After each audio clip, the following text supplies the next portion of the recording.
तो आज हम लोग सीखेंगे मैट्रिक्स इन्वर्शन मेथड, जिसको हम लोग मार्टिन्स रूल भी बोलते हैं। तो मैट्रिक्स इन्वर्शन मेथड बेसिकली एक प्रोसेस है जो हम लोग लीनियर इक्वेशंस को सॉल्व करने के लिए यूज़ करते हैं। वो हम लोग पहले भी कर चुके हैं, बहुत सारा मेथड हम लोगों ने पहले भी सीख चुका है। मैट्रिक्स के यूज़ से भी आप लीनियर इक्वेशंस को सॉल्व कर सकते हैं। हम लोग एक एग्जांपल लेते हैं पहले कि किसी भी लीनियर इक्वेशन को हम लोग मैट्रिक्स के फॉर्म में रिप्रेजेंट कैसे करेंगे वो समझ लें, उसके बाद हम लोग उसको सॉल्व कैसे करेंगे उस चीज़ में जाएंगे। तो एक इक्वेशन मान लेते हैं हम लोग, एग्जांपल के तौर पे ले लेते हैं 4x minus 8y plus 7 equal to 0 और 3x plus y equals to 9। आपको ये दो इक्वेशन दिया और सॉल्व करने के लिए बोला गया है, बोला कि आप x और y को सॉल्व करो।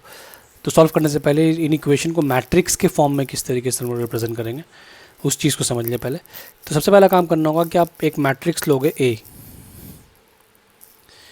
ये हमेशा की स्क्वायर मैट्रिक्स होगा। इसमें क्या होगा, अच्छा उससे पहले एक और चीज़ पे आपको ध्यान देना है कि जो कांस्टेंट टर्म हो, जैसे कि यहाँ पे +7 है, यहाँ पे 9 है, जो भी कांस्टेंट टर्म हो वो इक्वल के बाद उसको ले जाना है आपको। तो पहला वाला इक्वेशन में कांस्टेंट आपका लेफ्ट हैंड साइड में, उसको हम लोग को RHS में ले जाना है। सेकेंड वाले इक्वेशन में ठीक है वो इक्वल के बाद ही है, तो उसमें कुछ करने का ज़रूरत नहीं है। तो पहले वाले इक्वेशन को हम लोग थोड़ा सा रीराइट कर लेंगे, 4x minus 8y equal to -7। दूसरा वाला जो है 3x प्लस वाई वो इक्वल टू 9, वो अपने फॉर्म में है। फिर भी सामने सामने चलिए उसको भी एक बार लिख देते हैं, तो सामने सामने आ जाएगा। ठीक है, तो अब आप क्या करोगे, एक मैट्रिक्स लोगे जिसमें क्या रहेगा, पहले रो में जो आपका पहला इक्वेशन है उसमें x और y का जो कोएफिशिएंट है, मतलब 4 और y का कोएफिशिएंट -8। दूसरे जो इक्वेशन है उसका x और y का कोएफिशिएंट 3 और 1 है, तो वो सेकेंड रो में आपका लिखा जाएगा। तो बेसिकली आप इसको इस तरीके से भी समझ सकते हो कि जो पहला रो है, जो भी x का कोएफिशिएंट है 4 और 3 वो पहले कॉलम में, सॉरी, और दूसरे कॉलम में जो y का कोएफिशिएंट है। ठीक इसी तरीके से अगर एक और आपका यहाँ पे वेरिएबल z होता तो z के लिए एक और कॉलम बढ़ जाता, तो z का कोएफिशिएंट यहाँ पे चला आता। फिर आप a के बाद एक और मैट्रिक्स लोगे जो कि एक कॉलम मैट्रिक्स होगा, उसमें इक्वल के बाद जो भी कांस्टेंट टर्म प्रेजेंट है वहाँ पे वो आ जाएगा। ये हमेशा एक कॉलम मैट्रिक्स होता है। एक और इक्वेशन होता तो एक और वैल्यू यहाँ पे चला आता, और लास्ट में एक लेंगे कैपिटल X, ठीक है, उसके अंदर जो वेरिएबल है, जैसे यहाँ पे वेरिएबल हम लोग का x और y है, वो भी एक कॉलम मैट्रिक्स होगा। z होता, z 3 इक्वेशन का भी देता है, तो z हम लोग नीचे में यहाँ पे इस तरीके से लिख देते हैं, 3 रो वहाँ हो जाता, कॉलम मैट्रिक्स और ये एक स्क्वायर मैट्रिक्स ऑर्डर 2 का। तो इस तरीके से आप किसी भी इक्वेशन को मैट्रिक्स के फॉर्म में रिप्रेजेंट कर सकते हो। ये पॉसिबल कैसे वो भी दिखा दें आप ना, कभी भी a को x को, ये एक फॉर्मूला भी है, ये बहुत इंपॉर्टेंट है। मैट्रिक्स इन्वर्शन मेथड में हम इसी फॉर्मूला को यूज़ करेंगे कि a अगर x के साथ मल्टीप्लाई करेगा, रिजल्टेंट हमेशा b होता है। हम लोग इसी रिलेशन को यूज़ करके ही मैट्रिक्स इन्वर्शन मेथड में सोल्यूशन जो है x और y z का निकालते हैं। तो ये कैसे होता है वो भी अगर समझने वाली बात है, वो छोटा सा चीज़ है। आप a को x के साथ मल्टीप्लाई करो, तो पहले मल्टीप्लिकेशन पॉसिबल है कि नहीं वो भी चेक कर लें। 2 × 2 है, 2 × 1 है, तो पॉसिबल है, आपको दिख रहा होगा। तो a को, सॉरी, x के साथ, तो x का भी ऑर्डर वही है, खैर x का भी ऑर्डर वही है, तो a और x के साथ मल्टीप्लिकेशन करना है। तो x का ऑर्डर 2 × 1, एक ऑर्डर 2 × 2, तो a और x को मल्टीप्लाई करना पॉसिबल है, वो देखा हम लोगों ने। मल्टीप्लाई करेंगे कैसे, पहला रो पहला कॉलम पता है हम लोगों को, तो 4 with x and -8 with y, तो ये हो गया 4x -8y, क्योंकि और कोई कॉलम है नहीं तो बस एक ही एलिमेंट आएगा। सेकंड वाले रो के साथ वैसे ही अगर करें तो 3x प्लस y। अब इक्वेशन हम लोगों को क्या बताता है कि 4x -8y किसके इक्वल है, -7 के इक्वल है, ये इक्वेशन बता रहा है यहाँ पे। तो 4x -8y की जगह -7 बैठा दिया, और 3x plus y is equal to what, 9। तो ये -7 9 इज वॉट, b। तो बोल सकते हैं हम लोग यहाँ से कि ax और b हमेशा एक दूसरे के इक्वल होता है। अभी प्रूफ भी किया, तो हालांकि प्रूफ करने की आपको ज़रूरत नहीं है, आपको बस इस रिलेशन को याद रखना कि a into x, the product of a and x will always give us b, जहाँ a b x क्या आपको पता है। इस रिलेशन को हम लोग यूज़ करेंगे अपने इक्वेशंस को सॉल्व करने के लिए। क्लियर है, ये प्रूव आपको करने की ज़रूरत नहीं किसी भी सम्स में, सब समझाने के लिए कि कैसे हम लोग रिप्रेजेंट करना पॉसिबल है। इसके लिए कि हम लोग पहला सम्स में आता है। मैंने यहाँ पे 2 क्वेश्चन आपके लिए लिख कर रखा है पहले से। Solve the following using matrix inversion method. Equation से आप फेमिलियर है, सॉल्व भी आप कर लोगे, आपको नॉर्म जो तरीका आता है उससे आप आंसर भी निकाल लोगे। पर यहाँ पे स्ट्रिक्टली एग्जाम में जो क्वेश्चन आता है वहाँ पे मेंशन कर देता है कि आपको मैट्रिक्स इन्वर्शन मेथड ही यूज़ करना, तो आपको उसी से करना पड़ेगा। तो हम पहले वाले क्वेश्चन का सोल्यूशन पे अगर आएँ, जैसे कि हम लोगों ने देखा अभी, पहले उसका a निकाल लेंगे। अच्छा, यहाँ पे भी एक इक्वेशन हम लोगों का कांस्टेंट जो है इक्वल के पहले है, तो उसको हम लोग रीराइट कर लेते हैं पहले। तो 3x plus 4y equal to 1 और x plus 3y equal to -3, ये दो इक्वेशन आ गया जो हम लोग को फॉर्मेट चाहिए था उस फॉर्म में। तो सबसे पहले a लेंगे। a क्या होगा, x का कोएफिशिएंट्स 3 और 1, y का कोएफिशिएंट्स 4 और 3। फिर b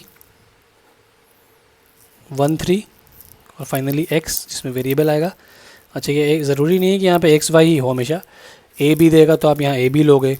हम लोग में एक क्वेश्चन में x1 और x2 है तो वो ले लेंगे। बस हाँ, एक चीज़ ध्यान देना कि कई क्वेश्चन में y पहले x बाद में आ जाता है। अगर ये 4y प्लस 3x होता, ठीक है, तो उसको आप पहले अरेंज कर लो। अगर यहाँ x पहले है तो सब में x पहले आना चाहिए।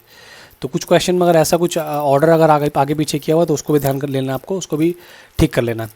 तो a b x आ गया। अभी हम लोगों ने देखा, ये बताया भी कि ये फार्मूला की तरह यूज़ होगा। a into x equal to b, भी लिख लेना, we know a into x is equal to b। तो x उस हिसाब से क्या हो जाएगा, a इन्वर्स भी हो जाता है। तो आपको निकाल लेना सबसे पहले a इन्वर्स भी। ये वाला काम बाद में करना था, पर अभी समझाने के लिए इस क्वेश्चन में बता दिया कि पहला काम करना होगा, क्योंकि फॉर्मूला देखो ये बनता है। तो आपको सबसे पहले a इन्वर्स निकाल लेना होगा। तो a इन्वर्स निकालने का प्रोसेस क्या है, पहले a का डिटर्मिनेंट, ये बहुत ज़रूरी है, क्योंकि अगर डिटर्मिनेंट a का सीखा था हम लोगों ने, ज़ीरो नहीं आना चाहिए। ज़ीरो अगर आ गया इसका मतलब उसका इन्वर्स पॉसिबल नहीं है, इन्वर्स निकालना पॉसिबल नहीं है, तो उसका सोल्यूशन ही पॉसिबल नहीं है। ठीक है, तो आप वहाँ पे डायरेक्ट लिख दोगे कि the equation has no solution, अगर a डिटर्मिनेंट है किसी वजह से ज़ीरो आ जाता है तो यहाँ पे क्योंकि ज़ीरो नहीं आया तो a इन्वर्स एग्जिस्ट करता है। अब उसके बाद जो हम लोग का काम है एडजॉइंट निकाल लेने का। तो एडजॉइंट में इन दोनों एलिमेंट्स को इंटरचेंज करना है, दोनों सेम ही है तो कोई फ़र्क नहीं पड़ेगा, और इन दोनों एलिमेंट्स का साइन। तो ये हम लोगों का एडजॉइंट आ गया। ठीक है, a इन्वर्स का फॉर्मूला भी हम लोगों को पता है, 1 bye determinant a into adjoint a होता है, कर चुके हैं हम लोग इन क्लास में। तो 1 बाय डिटर्मिनेंट a का मतलब, तो अपने पास a इन्वर्स का वैल्यू है। ठीक है, अब यहाँ आते हैं तो x इक्वल टू जो फॉर्मूला था हम लोगों का, वापस उसमें चले आते हैं, a इन्वर्स b। तो a इन्वर्स हम लोगों ने क्या निकाला अभी, 1/5, फिर 3 -4 -1 और 3। b का वैल्यू क्या था, अब इसको अगर मल्टीप्लाई कर दें तो 3 और -12 -1 और 9, ठीक है ना, 3 -12 -1 9, जो कि आपका आ जाता है फर्दर सॉल्व करने पे -9 और 8। तो ये हो गया -9/5 8/5, जो कि किसके इक्वल है, कैपिटल एक्स के इक्वल है। तो कैपिटल एक्स क्या था हम लोगों का, तो कंपेयर करने पे x का वैल्यू कितना आ गया, -9/5 और y का 8/5।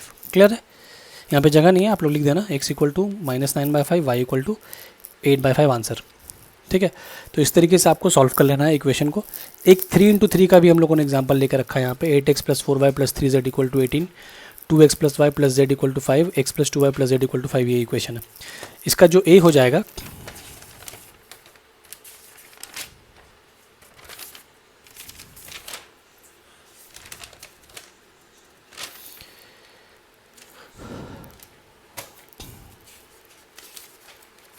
इसका जो a होगा 843211121, वो हम लोग ले लेते हैं।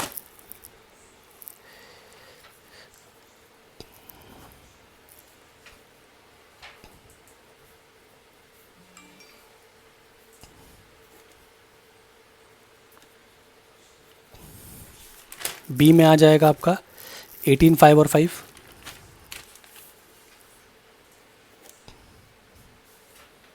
और x,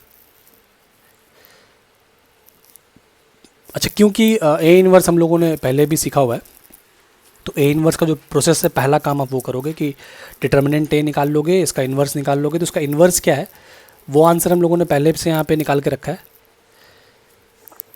तो मैं यहाँ बैठा देता हूँ, पर आप लोगों को पूरा सॉल्व करके दिखाना पड़ेगा। एडजॉइंट a, डिटर्मिनेंट a, सारा कुछ निकाल के, जो इन्वर्स निकालने का प्रोसेस है आप लोग पहले भी कर चुके हैं, वो पूरा चीज़ करके दिखाना पड़ेगा। हम ए इन्वर्स का वैल्यू क्या आता है वो डायरेक्ट यहाँ बैठा करके आगे प्रोसीड करते हैं। तो ये हम लोग का ए इन्वर्स है -1 2 1 -1 5 -2 3 -12 0। उसके बाद आप वो फॉर्मूला में आओगे, we know A x equal to B, तो x equal to A inverse B. A inverse अपना जो आया है वो बैठा देना है,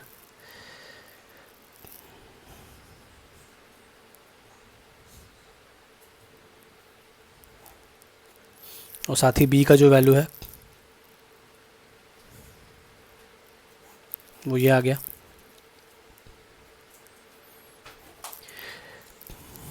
इस तरीके से मल्टीप्लाई करते हैं, -18 +10 +5, ये रो ये कॉलम के साथ, -18 +25 -10 54 -60 +0। ये हो जाएगा पूरा सॉल्व करने पे -3, ये -3 और लास्ट वाला आ जाएगा, आप देख लो -6। तो इसको अगर अंदर हम डिवाइड कर लें -1/3 से, तो 1 1 और 2। ये अपना कैपिटल एक्स क्या था, कैपिटल एक्स था एक्स वाई और जेड। तो कंपेयर करने पे क्या मिलता है,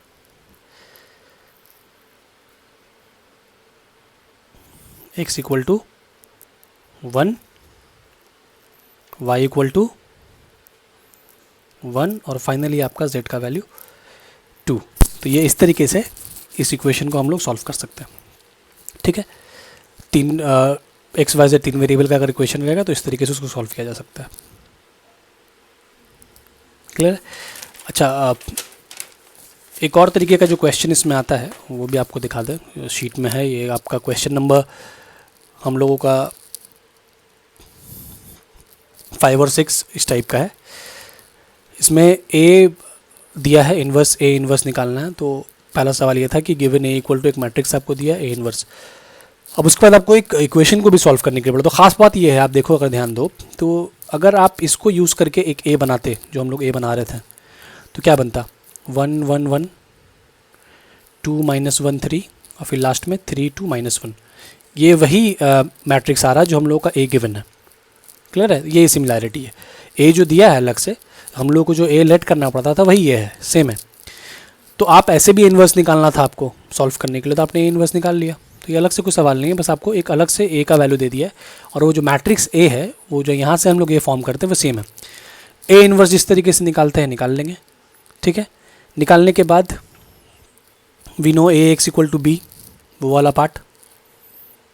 फिर x equal to A inverse B जो फॉलो करते थे हम लोग, 1/13 -5 3 4 11 -4 -1 7 1 -3 और b हो जाएगा हम लोगों का 4 1 1। आप इसको मल्टीप्लाई कर लेना, -20 +3 +4 44 -4 -1 28 +1 -3। तो ये हो जा रहा है आपका -13 39 26। अब डिवाइड करोगे आप तो -1 3 और 2, ये हो गया कैपिटल एक्स का वैल्यू जो कि है हम लोगों का x y z equal to -1 3 और 2। तो एक्स कितना आ गया, -1, वाई हो गया 3, जेड हो गया 2। अच्छा, इसका जो आंसर आएगा वो आपको आंसर जानने का भी ज़रूरत नहीं, आप खुद से चेक कर सकते हो। आप एक्स प्लस जेड का बैक कैलकुलेशन यहाँ पे कर लो पुट करके। जैसे हम लोगों ने -1 3 2 लाया, अगर यहाँ एक्स की जगह पे -1 और वाई की जगह पे 3 और जेड की जगह पे 2 बैठा रहे हैं तो -1 + 3 + 2 4 दे रहा है, सेटिस्फाई कर रहा है। और सेटिस्फैक्शन चाहिए बाकी इक्वेशन भी चेक कर लो, तो आप ऐसे आंसर भी अपना मैच कर सकते हो। अच्छा, एक और समझने वाली बात जो है कि मान लिया जाए कि एक इक्वेशन हम लोगों ने सॉल्व किया था, अभी पहला वाला ले लेते हैं, जो पहला एग्जाम्पल सॉल्व किया वहाँ पे 3x + 4y = 1 था।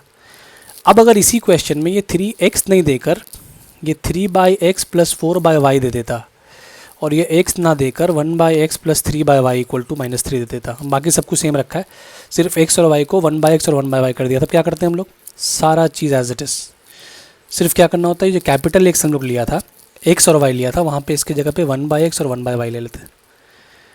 वेरिएबल हम लोगों का x y ना होकर 1/x और 1/y, सारा चीज़ वैसे ही एज इट इज़ करते हैं। लास्ट में जो मेरा आंसर आया था ये डायरेक्ट x का वैल्यू हो गया था, ये y का वैल्यू हो गया था। तो ये x का वैल्यू ना आकर ये हम लोगों का -9/5 1/x का वैल्यू आ जाता।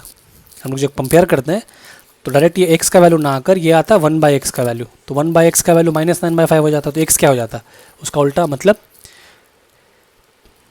-5/9। तो कोई अलग कुछ नहीं है, आप सिर्फ जो x y z ले रहे थे उसको 1/x और 1/y कर लेना। लास्ट में जो आंसर आएगा वो x का आंसर ना आकर 1/x का आंसर आएगा।